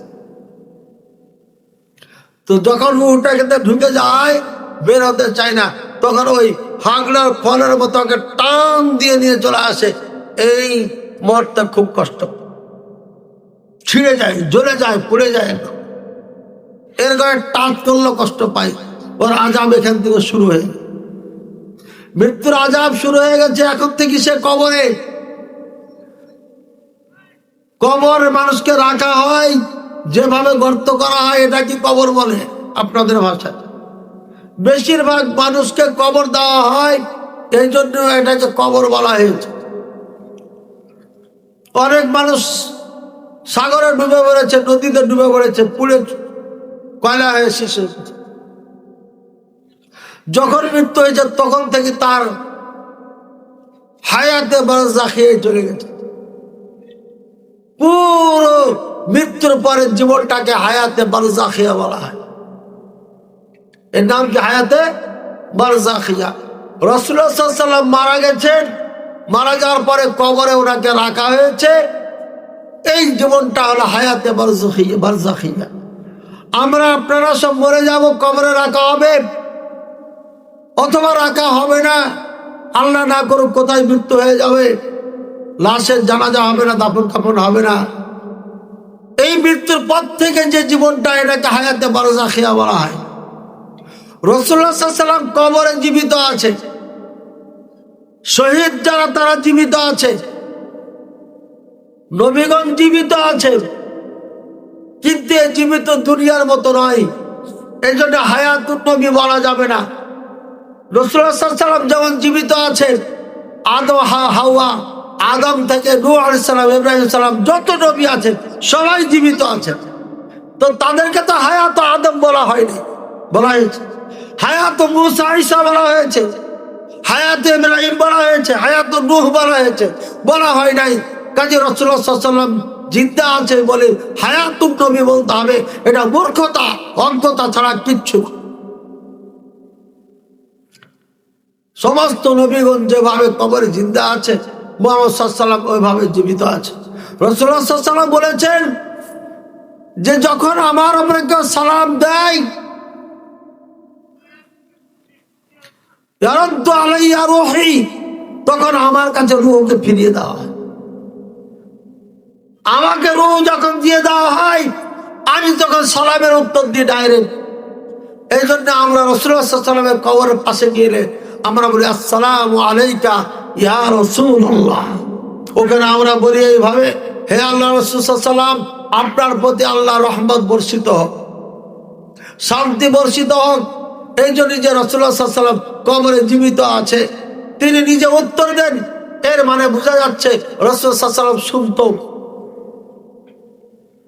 এই সুযোগে আপনি বলবেন, হে আল্লাহ রাসূল সাল্লাল্লাহু আলাইহি ওয়াসাল্লাম, ইসফা আলী, আমার জন্য সুপারিশ করে দিও। কিয়ামতের ময়দানে যেন আপনার সুপারিশ আমি পাই। এ কথা বলে দেওয়া যায় কিনা? যেহেতু শুনতে পাচ্ছে, বলা যাবে কি যাবে না? কি বলেন হাজী সাহেব? আপনি বলেছেন তো আপনার হাত গেছে। রাসূলুল্লাহ সাল্লাল্লাহু আলাইহি ওয়াসাল্লামের কাছে যদি কিছু চান আপনি, তাহলে আপনার হজ বাদ। আপনি বসেন চিরকাল জাহান্নামে, কোনোদিন জান্নাতে যেতে পারবেন। চাওয়া যাবে না। যতটুকু রাসূলুল্লাহ সাল্লাল্লাহু আলাইহি ওয়াসাল্লাম শিখিয়েছেন এতটুকু বলতে হবে। কি? আসসালামু আলাইকা ইয়া রাসূলুল্লাহ, আসসালামু আলাইকুম ইয়া সাহিবাই নবী সাল্লাল্লাহু আলাইহি ওয়াসাল্লাম। হে রাসূলুল্লাহ সাল্লাল্লাহু আলাইহি ওয়াসাল্লামের সাথী দুইজন আবু বকর ওমর, আপনাদের প্রতি সালাম হোক। অথবা নাম ধরে বলবেন আসসালামু আলাইকুম ইয়া আবু বকর ওয়া ওমর রাদিয়াল্লাহু তাআলা। এর বেশি বলা যায়? কবরস্থানে যে বলবেন কি আসসালামু আলাইকুম, তারপরে কি বলবেন? ইয়া ইয়া আলা দিয়ারি কওমি মুমিনিন, হে মুমিনদের বাসিন্দারা, মুমিনের পাড়া এটা। দিয়ার আল মুমিনিন অর্থাৎ মুমিনদের পাড়া। কবরস্থান না কাদের পাড়া? মুমিনদের গ্রাম, মুমিনদের পাড়া। এই মুমিনগণ, তোমাদের প্রতি আল্লাহর রহমত বর্ষণ হোক, শান্তি বর্ষণ হোক। ইয়াগফিরুল্লাহু লানা ওয়া লাকুম, আমাকে আল্লাহ আমাদেরকে ক্ষমা করুন, তোমাদেরকে ক্ষমা করুন। আর নিশ্চয় আমরা তোমাদের কাছে আমরা মিলিত হচ্ছি, অচিরেই মিলিত হচ্ছি। দেখছেন, ওখানে বলতেছি আমরা মিলিত হচ্ছি, আর আমরা মৃত্যুকে ভয় করছি। এদিকে মালাকুল মউত আপনার আমার মাথার পাশে বসে আছে, শ্বাস এখান দিয়ে আসতেছে, রূহ আসতেছে, ধীরে ধীরে আস্তে আস্তে আস্তে আস্তে আস্তে এখানে চলে আসে। যখন এখান থেকে চলে আসে, তখন ওয়াযান্না আন্নাহুল ফিরাক, এই মৃত্যু ব্যক্তি বিশ্বাস হয়ে যায়, ইয়াকিন হয়ে যায়, এটা আমার শেষ, এরপর আর হবে না, আমার জীবন শেষ। মালাকুল মউত এখানে বসা, আর শ্বাস আমার এখানে এসে গেছে, সুতরাং আর হবে না, আমি এখান থেকে বিদায় নিয়ে যাচ্ছি।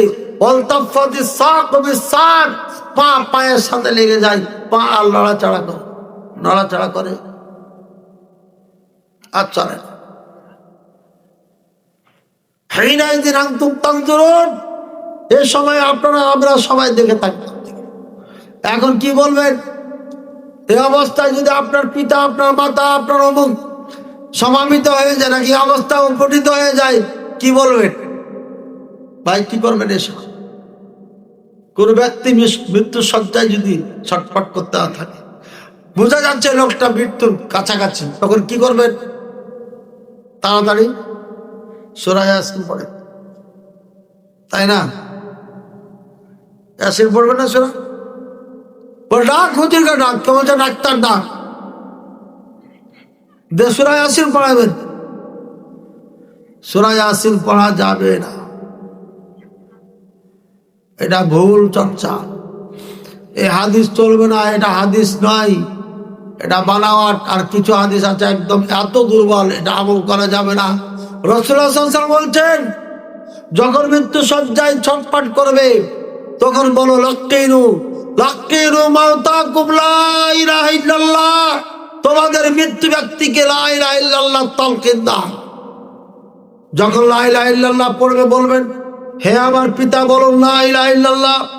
ও যদি লা ইলাহা ইল্লাল্লাহ বলে ফেলে তাহলে একদম নিস্তব্ধ হয়ে যায়, কেউ কথা বলবে, কোনো কাটাকাটি চলবে না, হইচই চলবে না, একদম নিস্তব্ধ থাকেন, পর্যবেক্ষণ করতে থাকে রোগীর অবস্থা।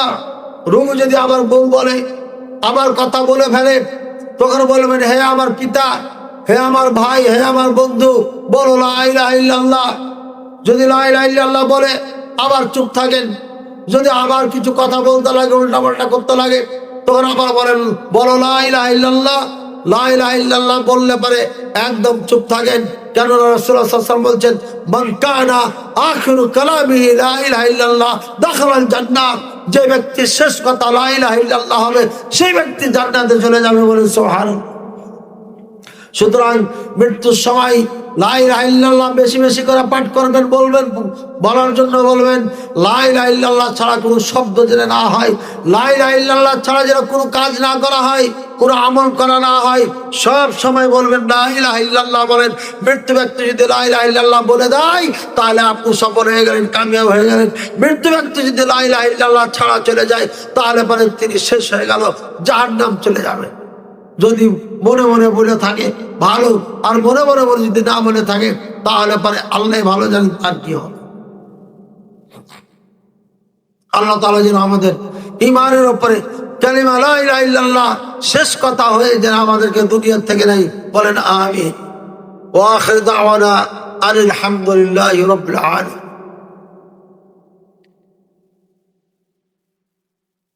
আপনাদের কোনো প্রশ্ন আছে? মৃত্যুটা কালিমা দিয়ে হয়ে গেল, এরপরে রুহটাকে নিয়ে যাবে কারা, কিভাবে হবে? রুহটা আসমানে যাবে। আপনার 10 দিন আগে গ্রামের কে মারা গেছে, ওর সঙ্গে সাক্ষাৎ হবে আপনার, ও আপনাকে জিজ্ঞাসা করবো ফ্যামিলি সঙ্গে, বুঝছেন? জিজ্ঞাসা করুন আমার ছেলে মেয়ে কি করছে, তামাশা করছে, গান গাচ্ছে না নামাজ রোজা করছে, এওয়াজ পরে ইনশাআল্লাহ। আজকে মৃত্যু এখনো হয়নি, কালিমা পড়াচ্ছি, কালিমা পড়ান। কালিমা যদি এখন না পড়েন পরে পারবেন না। সৌদি আরবের একটা ঘটনা আমি বলি মাঝে মাঝে। একজন যুবক মারা যাচ্ছে, ডাক্তার বলছে হে শাবাব কুল লা ইলাহা ইল্লাল্লাহ, হে শাবাব কুল লা ইলাহা ইল্লাল্লাহ। ও বলছে সিজারা সিজার, কইছে সিগারেট সিগারেট। ডাক্তার বলছে লা ইলাহা ইল্লাল্লাহ বলো, যুবক বলছে সিগারেট সিগারেট। মারা গেল সিগারেট সিগারেট বলতে বলতে। জিজ্ঞাসা করলেন পরিবারকে, কেন সিজার সিজার করতে মারা গেল? কইছে ওই জীবনে সিজার ছাড়া কিছু বুঝতো না, সিগারেট খাইতো, এই জন্য সিগারেট করতে করতে মারা গেছে। জামালপুর শেরপুরের মানুষ চুটকি খায় বেশি, গায়ে বান্ধার মানুষ চুটকি চুটকি চুটকি চুটকি করতে করতে মারা যাবে। নাউজুবিল্লাহ, চুটকি খাওয়া বাদ দিয়ে দেবে। জর্দা খাইছেন, জর্দা মুখে দিয়ে যদি আপনার মরণ হয়ে যায় কি হবে? বেড়ি খাচ্ছেন, বেড়ি মুখে দিয়ে যদি মারা যান তাহলে কি হবে আপনার? মৃত্যু যেন ভালো হয়, এই জন্য এখন থেকে ভালো কাজ কর। আমরা যুব সমাজ একটি ইসলামিক মাহফিল করতে চায়, কিন্তু মসজিদ কমিটি এতে দ্বিমত পোষণ করছে। এখন আমাদের করণীয় কি? পক্ষে মামুন বানেশ্বরী মসজিদ কমিটি নিষেধ করবেন কেন? যুবকদেরকে সুযোগ দিতে হবে। তবে অবশ্যই মনে রাখতে হবে, ভাইরাল বক্তার আওয়াজ শোনা যাবে। ভাইরাল বক্তা, ভাইরাল রোগ ধরে গেছে। ভাইরাল বক্তাদের ওয়াজ করার কারণে এই বাংলাদেশের মানুষ যুগ যুগ ধরে ইসলাম শিখতে পারেনি। আর যে ওয়াজটা শেরপুরে করার দরকার সে ওয়াজ আমরা করি না, যেটা করার দরকার সেটা করি না।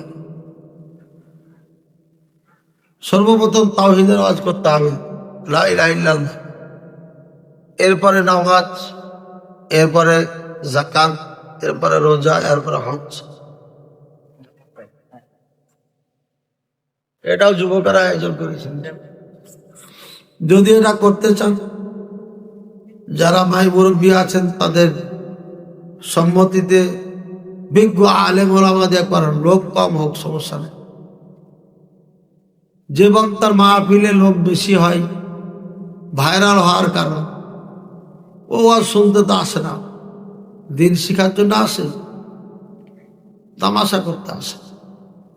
ওই বক্তা দিয়ে জীবনে ইসলাম শিখবেন। এখানে যোগ্য একটা লোক আছেন, আপনারা যে ওয়াজ শুনলেন এটা যদি মনে রাখতে পারেন, এই লোকটির পরিবর্তন হলে সমাজে পরিবর্তন এসেছে। কিন্তু লাখো মানুষ হলো, শিখার মতো কিচ্ছু আলোচনা হলো না, তাহলে আপনার লাভ হবে। এই জন্য মাহফিল দিতে পারেন, বেশিরভাগই আপনারা মাহফিল গুলো দিনে দেওয়ার চেষ্টা করেন। আসর থেকে মাগরিব একজন আলোচনা করবে, মাগরিব থেকে এশা প্রধান শেষ, রাত 9টা পর্যন্ত। এই সিস্টেমে এখন মাহফিল গুলা করার চেষ্টা করেন, তাহলে সবার জন্য উপকার। আর কিছু? জি, ইসকন এটা হচ্ছে আন্তর্জাতিক একটা হিন্দু সংগঠন, উগ্রবাদী হিন্দুদের সংগঠন। এদের টার্গেট হলো মুসলমানকে ধ্বংস করা। ভারতের ইসকন যারা, বাংলাদেশের ইসকন যারা, এদের টার্গেট হচ্ছে মুসলমানদের মেয়েদেরকে যে কোনো ভাবে ধর্ষণ। এরা দাড়ি ছাড়ে, পাঞ্জাবি পরে, টুপি মাথায় দেয়, মসজিদে যায়, একটা মেয়েকে বুঝানোর জন্য সূরা ফাতিহা শিখে, কালিমা শিখে, কিছু দোয়া কালাম শিখে, শিখার পরে ওই মেয়েটাকে মুসলিম পরিচয় দিয়ে তখন মেয়েটাকে পাম টাম দিয়ে নির্জন কোনো বাসায় নিয়ে যায়। নিয়ে যাওয়ার পরে তাকে ধর্ষণ করে, এবং একা ধর্ষণ করে না, সংঘবদ্ধ ধর্ষণ করে। প্রথম কাজ হলো ধর্ষণ, তারপরে তাকে খাওয়া দেয় শরীর গোস্ত। অনেকে বুঝতে পারে এটা শরীর গোস্ত খায় না, তখন তাকে মারপিট করে মেরে ফেলে দেয়। আর না হয় তাকে ভারত পাঠায় দেয়। যে গোস্ত খাওয়া যায় এটা তো পোষ মেনে গেছে, একে কিছুদিন ব্যবহার করে, 1 মাস 2 মাস 1 বছর ব্যবহার করার পরে একে ভারতে পার করতে হয়। সুন্দরভাবে ভারতে নিয়ে যা। লাকুলু একটা বাজার আছে, মেয়ে বিক্রি হয়, অধিকাংশ মেয়ে বিক্রি হয় বাংলাদেশি মেয়ে। এমন 2 জন মেয়ের সাথে আমার সাক্ষাৎ হয়েছিল দেওবন্দে যখন লেখাপড়া। একজন মেয়ে তাকে বিক্রি করা হয় একজন শিখের কাছে, শিখ ওই যে সর্দার পাগড়িওয়ালা। তো শিখটা তাকে রাখে নাই, এক মুসলমানদের কাছে 3,000 টাকায় বিক্রি করে, বেশি মাত্র 3,000 রুপিয়া। ওই মুসলমান কিছুদিন রাখে, রাখার পরে 10,000 টাকার বিনিময়ে একজনের সাথে বিয়ে দিয়ে দেয়। ওই ঘরে তার বর্তমানে 4 সন্তানের মা ওই মেয়েটা। এই একজনের সঙ্গে দেখা, আর একজনের সঙ্গে দেখা হয়েছে ঠিক এইভাবেই। এই মেয়েটাকে ট্রেনে রেখে চলে যায়, ট্রেনে যেতে যেতে ট্রেনে রেখে বলছে তুমি বসো, আমি কিছু কিনে নিয়ে আসি, বাদাম টাদাম। বাদাম কিনার নাম দিয়ে ও নেমে গেছে, গেছে আর মেয়ে থেকে গেছে। দিল্লিতে যায়া এই মেয়েটা এক হিন্দুর হাতে পড়ে, এবার এই হিন্দুর থেকে মুসলমান, মুসলমানের থেকে মুসলমান করতে করতে শেষ এই মেয়েটা আত্মহত্যা করে ভারত। এই হচ্ছে অবস্থা। যারা রং তামাশায় পড়ে এই মিথ্যা প্রেমের ফাঁদে পা দেয়, তাদের শেষ ঠিকানা হচ্ছে হয় হত্যা, আর না হয় ভারতের বিশ্বাখানায়। এই জন্য মা বোনদেরকে সাবধান থাকতে হবে, ভাইদেরকে সাবধান থাকতে হবে। বাপ, চাচা, খালা, মামা, ফুপু যারা আছে প্রত্যেককে একটা যুবতী মেয়ের প্রতি দৃষ্টি রাখতে হবে। তার চলাফেরা কার সাথে কি অবস্থা। ভয়ঙ্কর এসকন, এর শাস্তি বাংলাদেশ সরকার দিবে না, এর বিচার করবে না। কেন করবে না? বাংলাদেশ যারা চালায় এরা সবাই ভারতের পরোক্ষ হোক, ডাইরেক্ট হোক, ইনডাইরেক্ট হোক, ভারতের কাছে জিপি। কথা বলছেন? ছাত্ররা বুঝে না, তাই রাফাইছে। ছাত্ররা যখন এই চেয়ারে বসবে তখন তারা বুঝে নিবে যে না, আমাদের লাফালাফি আছে জিম্মি। যতদিন পর্যন্ত বাংলাদেশ পাকিস্তানের সাথে হাতে হাত না মিলাবে, ততদিন পর্যন্ত ভারতের কাছে জিম্মি থাকতে হবে বাংলাদেশ। কেন? বাংলাদেশের চারিপাশে হচ্ছে ভারত, আর এদিকে মায়ানমার। এর পালাবার কোনো রাস্তাই নাই, শক্তিও নাই। কাজী ভারতকে কান্ডলা দিতে হলে পারে পাকিস্তান লাগবে, কারণ পাকিস্তানের সাথে আছে চীন, আর পাকিস্তান নিজেই হিরো, নাকানি চুবানি খাওয়াই দিয়েছে কয়েক ঘন্টার মধ্যে। দুর্দান্ত সাহসী সৈনিক তারা। আমরা বাপদাদাদের থেকে শুনেছি যে পাকিস্তানের সৈনিকরা দৌড়িয়ে চলে যাচ্ছে, গুলি আসছে, বৃষ্টির মতো তারা দৌড়াচ্ছে। দৌড়াইসকা, গুলি লাগবে না, যে গুলি আমার কপালে লেখা আছে ওইটাই লাগবে, অন্যটা লাগবে। ইমানও আছে ওদের, খালি বাঙালি লাফাইলে হবে না। ওদের সাথে লেখাপড়া করেছি, ওদেরকে বিদেশে দেখেছি খুব ভালোভাবে কাছের থেকে। ওরা নমাজ পড়ে, আর বাঙালি নমাজই পড়ে না। আর বাঙালি সৌদি আরব সহ মিডল ইস্টে যারা চাকরি করে দেখেছি, সামান্য যারা ক্লিনার, এদের সর্দার হয়েছে, নেতা বানাই দিয়েছে। এর উপরে 4-5টা নেতা আছে। এই ছোট্ট নেতার এত গরম, এটা ভাষায় প্রকাশ করা যাবে না। মনে হয় যেটা একটা মন্ত্রী,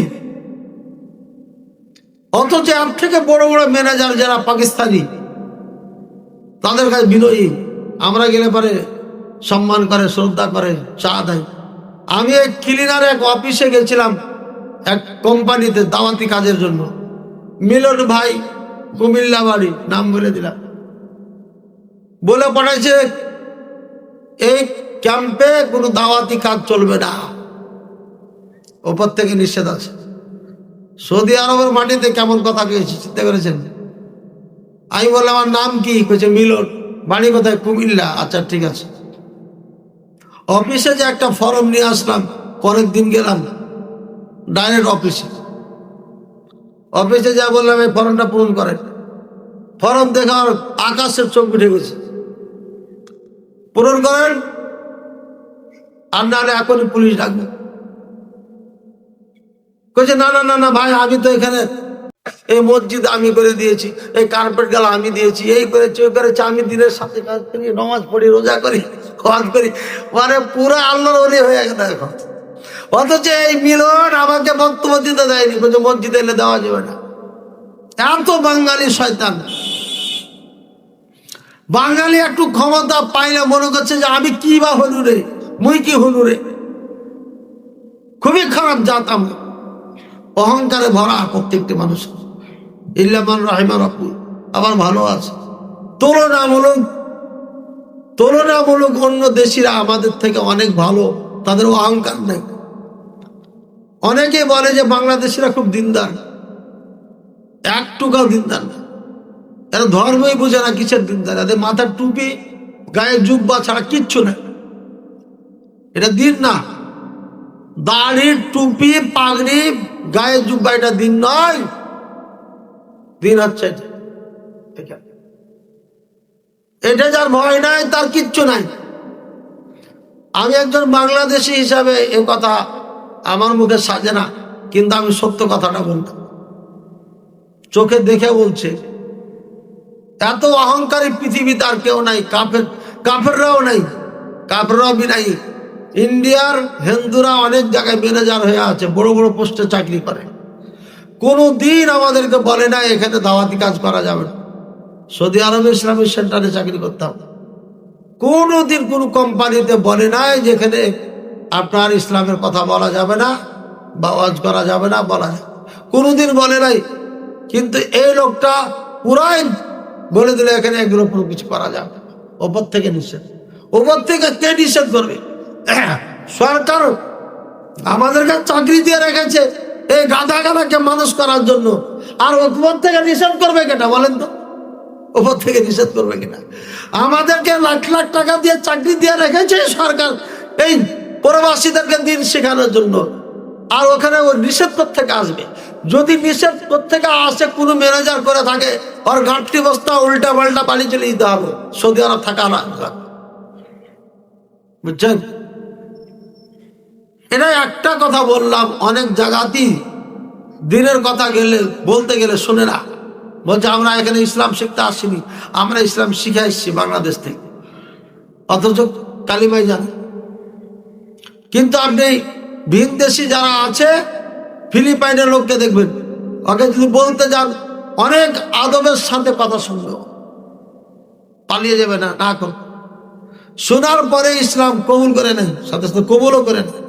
আর দু একটা যদি কবুল না করে, খুবই শ্রদ্ধা সম্মানের সাথে আপনাকে বিদায় করে দেবে, চা খেতে বলবে, এটা করবে ওটা করবে। কিন্তু আমাদেরটা ভিন্ন। এই আমাদের দেশে মুসলমান আছি আমরা, ইমানদার নেই, ইমানের অভাব আছে। তো ইমানের আলোচনা আমরা করতে পারি না, এই জন্য যে ওই আলোচনা শুনবেন না, বাংলাদেশি মানুষ শুনবেন না। ভাইরালের রোগ ধরেছে বাংলাদেশে, এই জন্য মাহফিল করেন, তাফসির করেন, আপনারা ভাইরালের পিছনে ছোটেন না, বিজ্ঞ আলেমদেরকে দিয়ে বক্তব্য শোনেন, বিজ্ঞ আলেম। বলেন আর কি? ওই যে ভাই কি প্রশ্ন করতে ওই এসকন সম্পর্কে বলতো, এসকন সব বুঝেছি ভাই। এসকনের শাস্তি কে দিবে না বললাম? বাংলাদেশ সরকার দিবে। কি করবে না? যদি আপনার বোনের গায়ে হাত দেয়, হাত কেটে নিন। যদি ইজ্জত নষ্ট করে তাহলে তার ইজ্জত কেটে নেবেন, রাখবেন, শাস্তি দিয়ে ছেড়ে দেন, এটা শাস্তি দেন। যদি কোনো মুসলমান বোনের গায়ে হাত দেয়, হাত কেটে নেবেন, কোনো হিন্দুর বাচ্চা। আর যদি ইজ্জত নষ্ট করে তার ইজ্জত কেটে নেবেন, এই আইনটা হাতে নিতে হবে। এই কাপুরুষের বাচ্চা বাংলাদেশে আর বিচার করবে না হিন্দুদের, এই জন্য নিজের বিচার নিজে করতে হবে। সরকার যা ইচ্ছা তাই বলুক, আমাকে বলার কিছু নেই। এই কাপুরুষ বেঈমানের বাচ্চারা মুসলমানদের বিচার করতে পারে না। মুসলমান কায়না ঘরে ভরে রাখতে পারে, কখনো হিন্দুদের কায়না ঘরে ভরেনি, ভরবো না। আর কখনো হিন্দুদের বিচার আমরা করিনি, করবো না। ভুল বললাম? আমি ভুল বলেছি? ওই যে কোথা জেনে মাদ্রাসার মেয়েকে 3 দিন বন্দি করে ধর্ষণ করেছে, এসাই মুসলমানের বাচ্চা। সে বলছে ধর্ষণ করে নাই, প্রেম করে রেখেছে, প্রেম করেছে। মেয়ে কাঁদছে, বাপ কাঁদছে, মা কাঁদছে, সবাই কাঁদছে, জোর করে ধর্ষণ করেছে, উঠে নিয়ে গেছে। আর এই জালেমের বাচ্চা মুসলমান নাম, এ বলছে যে না, এটা প্রেম করে করেছে, এটা ধর্ষণ করেনি। শয়তান। তো এই শয়তান দিয়ে কি বিচার পাবেন আপনি এদেশে? কাজী বিচার একটাই, ইজ্জত নষ্ট করেছে ওরা, ইজ্জত চিরকালের জন্য নষ্ট করে দেবে। এই শয়তানগুলোকে এই দেশে রাখা যাবে, বুঝেছেন কথা? আরে বেশিরা একটা কাটেন, তারপরে দেখেন আর হয় না, জীবনে মুসলমানের গায়ে হাত দিতে পারে। হিন্দু চোর ঢুকেছিল একবার আমার বাড়িতে, আমি কাউন্সিলে বসে বলেছিলাম, আমার এরিয়াতে যদি কখনো পাই তোকে আর তোর হাত পা কেটে যদি আমি চৌরাস্তায় লটকাইতে না পারি, আমার নাম মুখলেস না। চেয়ারম্যান মেম্বারের সামনে ভরা মজলিসে কথা বলেছিলাম। এরপরে এই শয়তানের বাচ্চা আমার এরিয়াতে আর পা দেয়নি। কাপুরুষের বাচ্চা আপনার বোনকে ধর্ষণ করছে আর আপনি মিছিল মিছিল করে বেড়াচ্ছেন। এই কিসের মিছিল? মিছিল করে কি হয়? মিছিলে কি হবে?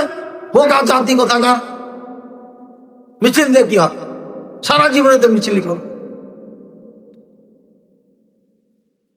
লাজ লজ্জা মান সম্মান মর্যাদা মানুষত্ব সবকিছু হারিয়ে ফেলেছি আমরা। ঘরে ঘরে বেশ্যা তৈরি করেছি, তো বেশ্যাকে ধর্ষণ করলে ব্যথাবে না তো আপনার, কিন্তু আমাদের ব্যথা, আমরা এগুলো সহ্য করতে পারি না। আল্লাহ সবার মা বোনকে হেফাজত করবো বলেন আমি। বয়স হবে বিয়ে দিয়ে দিবেন, দেরি করবেন। খুব বেশিতে বেশি মেট্রিকের পর ইন্টারের মধ্যে বিয়ে দিতে হবে। ইন্টার পার করবেন না, খবরদার। পার করেছেন তো সমস্যা বেড়ে গেছে। যদি না হয়, নসিবে না থাকে ভিন্ন কথা, কিন্তু যদি পান 19-20 হবে বিয়ে দিয়ে দিতে হবে, বুঝছেন? সব দিক দিয়ে পারফেক্ট হবে। আমি একসময় বিয়ে করতে চাইলে 10 বিঘা জমির মালিক বিয়ে দেয়নি আমার সঙ্গে। কি করে খাবে? সরকারি চাকরি হবে না, কি করে খাবে? কথা বলছেন? এতদিনে বুঝতে পারছে যে ভুলটা কি করলাম রে, বুঝছেন? 31 জন শিক্ষক কর্মচারী এখন আমার আন্ডারে চাকরি করে, 4.5 লক্ষ টাকা মাসে বেতন দিয়ে, আলহামদুলিল্লাহ। ঠিক আছে? সুতরাং রেজেকের মালিক আল্লাহ। দিনদার পরেশগার ছেলে পেলে বিয়ে দিয়ে দিবেন, ইনশাআল্লাহ সফলতা আসবে দুনিয়াতে আখের। আল্লাহ আমাদের সবাইকে করুন। আর কিছু? পূজাতে যাওয়া যাবে না, না যাওয়া যাবে। বাচ্চাদের খেলনা যেগুলো এলে বেচা যাবে, হিন্দুদের মূর্তি মারতে এলে বেচা যাবে না, একদম হারাম।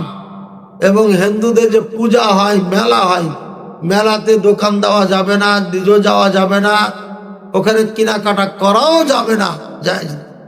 এমনি ভাবে মাজার কুরুশ মোবারকের নামে যে মেলা বসে, যাওয়া যাবে না, কিনা যাবে না, কিচ্ছু করা যাবে না।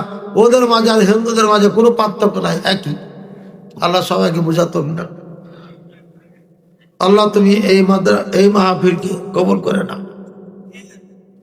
এই মাহফিলের আয়োজক যারা, এই মাহফিলের যারা যেভাবে সহযোগিতা করেছে, সবাইকে কবুল করে না।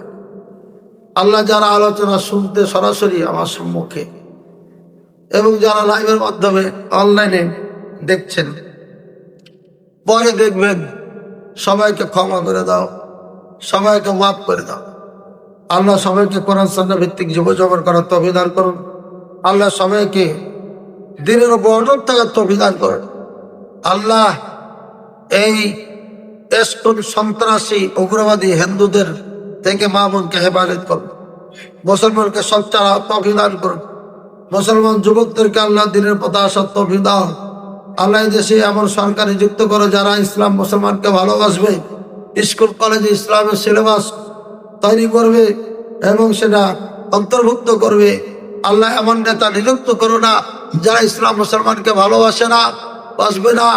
এমন নেতা নিযুক্ত করো না যারা আমাদের প্রতি দয়া মায়া করে না। আল্লাহ গোটা বাংলাদেশের মুসলমানকে তুমি ইসলাহ করে দাও, সংশোধন করে দাও। ইসলামের উপরে সবাইকে অটল থাকার তৌফিক দান করো, ভক্তিতে বন্ধনে আবদ্ধ হওয়ার তৌফিক দান করো। আল্লাহ আমাদের সবাইকে ক্ষমা করে দাও। আমাদের মাঝে যারা অসুস্থ আছে সুস্থতা দান করুন, যারা ঋণগ্রস্ত আছে ঋণ মুক্ত করুন। ভাইয়ের আমার 3টি মাদ্রাসা আছে, রাজশাহীতে 1টি, নোয়াগাঁয় 2টি বালক বালিকা। রাজশাহীর মাদ্রাসা দাওরা হাদিস পর্যন্ত এবং এদিকে আলিয়া লাইন আছে 6 পর্যন্ত। 2টা লাইন আছে, আলিয়া লাইন আছে, আবার কওমি লাইন আছে। হেফজখানা নুরানি আছে। নওগাঁতে একইভাবে বালক বালিকা আছে। নোয়াগাঁ বালক শাখায় 4 পর্যন্ত, বালিকা হেফজ এবং 5 পর্যন্ত।